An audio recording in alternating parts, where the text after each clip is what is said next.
in Voyage 3, we were talking about the subtle, the phenomenal subtle body and the ascension of Kundalini. Spontaneous Kriya. So, spontaneous Kriya is very misunderstood on the spiritual path. Not everyone experiences spontaneous Kriya. They are natural occurrences. Natural, spontaneous, unexpected, and you cannot control it. And of Kundalini, remember, Kundalini and Shakti are very synonymous, and it's when, as we said, the Divine Mother, we use very much in the yogic tradition, which is the primordial energy. When it comes, it's just, she knows best what is for each individual. What are the yoga that is needed? What are the spontaneous Kriya? Kriya, action. The action is with the breath, with the prana, with the life force energy. So, the spiritual journey is truly, in my experience, and it's the same, whatever is the tradition, it's a universal phenomenon. It is from the Muladhara to the Ajna, to the third eye. And it's when each chakra start opening up, experiencing different energy, different perception, experiencing the life very differently. And I can tell you in my own experience, as my anahata opened up from my Vishuddhi to my ajna, has been incredibly different. So spontaneous Kriya, what are they in terms of manifestation? There are many, and not everyone experiences them. You might never experience anything, and it's not the end result. Please do not be attached. That's the caveat with spontaneous Kriya. They are mystical phenomenon, and what is very important for you to remember, because they're really not significant per se. What's significant is how you experience life, how you experience your divine presence. So whatever you hear now and what I'm sharing with you is let it pass through you one ear and let it go. And that's the warning and the caveat. Otherwise, it could become a real obstacle on the spiritual path for you, expecting certain things. The only reason why I'm sharing all of this with you is that you can see what is the potential. And indeed, that the subtle body does exist. Even though it's invisible, you cannot see it with your two eyes, but you certainly can feel it when you learn and start experiencing how to spin your chakra. And as your energy move up, the first yogi, the first Adi Guru who brought the science of self-realization, and when he comes, it can be very powerful in going into bhava samadhi, what we call in the yogic tradition bhava samadhi. Bhava means from a state when there's so much devotion, and you go into a state of samadhi where a form, a deity come and just take over, and going into a trance. What I want to do is read to you the quote from Swami Mutananada that I quote in my book. And he has a small book, I think it's called The Power of Kundalini Ascension or something in that nature. Is in my book. Swami Mutananada, maybe some of you know of him. He was a great Siddha master. He left his body temple. It was in October 2 I think it was in 1982. He was very well known. He came from the Siddha tradition, directly from the lineage of Shiva. And his master, I can't remember who was his spiritual master. However, so this is the quote, and he talked about the spontaneous Kriya in his book. He talks also about the blue pearl, which I'm going to share in the last voyage of the secrets of a yogini on the path.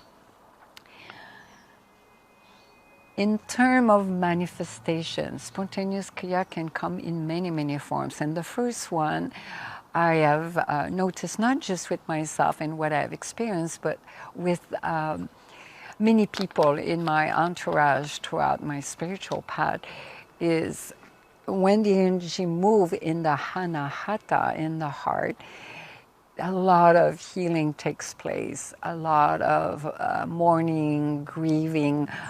Oh my God, I remember when I started with Gurudev, my first spiritual master from the lineage of Siddhanath, first one. And right after I've been initiated and I received Shakti pad, transmission of cosmic primordial energy. Remember, we discussed that. So Shakti pad is a transmission. And that same weekend, I had unbelievable nightmare. I never had a nightmare like that. The face of the devil just came, like it was a face, like, you know what is depicted in books, like how a devil should be looking like. And really scary, ugly, at least maybe, again, beauty is in the eye of the beholder.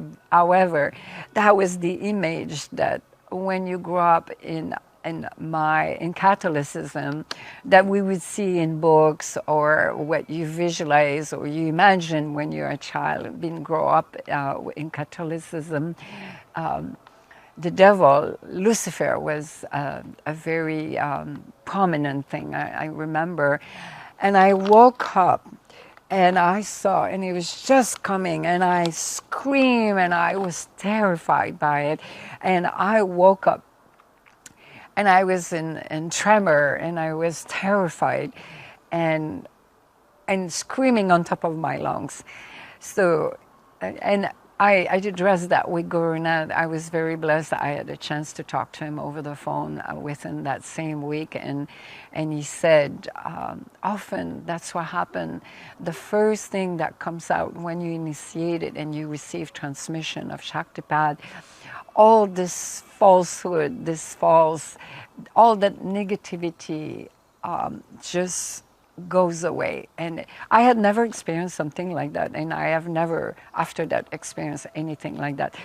All that suppression of fear from childhood as I grew up. So that was a little story I wanted to share with you in a previous voyage, and I completely forgot. I omitted because there's so many stories to share with you. Again, it's not everyone who experienced that. At that level, when I was with Gurudev, it was not about my life, the karma of this life. I had done so much work on that.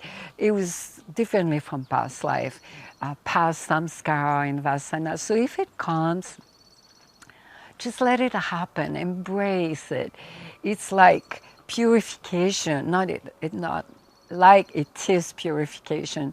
It's like a cancer coming out, this poison coming out, things that have been repressed at a very deep level on the subtle body and in the cells of the body temple, in the karmic structure. So don't be concerned about it. If there is mourning and grieving and sadness, the sooner you process it, the sooner you will start experiencing your true nature. And normally, it's the first thing that purification will happen is all that negativity will come out, all that low vibrancy, low frequency emotion and suffering and pain that was repressed will come out. And then there is inner sound, you could hear inner sound. Many mystical experiences I have had, like especially at the third eye level, seeing light, different light. And it's hard to describe what those lights are because they're not of this world. It's not a regular light. There's no word to describe that. And having an intoxicating aroma also that is not of this world, as well as the one that happened to me a lot is a rotation of the head, shaking of the body, trembling, and shaking really powerfully and intensively. And I won't go into all the details, it's not necessary, but speaking in tongue and foreign tongue, or ancient language, which I had no consciousness, actually I had no knowledge, I meant, of what I was saying, and yet I was fully aware of what's happening and experiencing and fully conscious. That's what I meant. That I remain, when those trance would happen, I would remain completely in awareness and mindfulness of what I was experiencing. So it's common for speaking in tone, for certain people again. Common, don't get me wrong, it's a very small percentage of people. Hissing like a snake, or chirping like a bird, or meowing like a cat. I have never had those spontaneous Kriya, but it has happened to other people around I have watched, and I have heard that. So from other people who were experiencing Kundalini ascension. So I'm going to read Swami Mutananada, which I have great reverence for, old master. And this is an interesting quote from him. And I want to read it perfectly, so I don't want to misquote him. After Shaktipat, one may experience involuntary body movements, such as the shaking and moving of the arms and the legs. The head may even begin to rotate violently. One automatically performs various yoga asana, mudra, bandhas, in different kind of pranayama, are spontaneous movement of the Kundalini through the body in order to bring about purification. Kundalini is all-knowing. She knows what is suited for us. Yes, pranayama, I experience that a lot, like mudras, there are many mudras. There are so many, and everyone is different. And some people don't have them at all. It doesn't mean anything. And we won't go into the details. It's irrelevant.